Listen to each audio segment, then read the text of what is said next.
Alhamdulillahi wahda, wassalatu wassalamu ala man la nabiyya ba'da, wa ala alihi wa ashabihi alladhina awfu ahda. In hadith, Muhammad sallallahu alayhi wasallam said, Kullukum ra'in wa kullukum mas'ulun an ra'iyyati. Sahih Bukhari and Sahih Muslim. Everyone is responsible and answerable. Everyone of you is guardian and everyone is accountable for his people who are under his care and protection.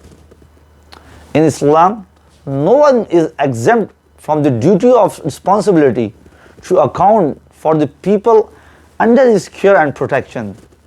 On the day of judgment, everyone will have to answer to Allah subhanahu wa ta'ala about his people who are trusted under his supervision, that they are looked after well according to the Islamic teaching.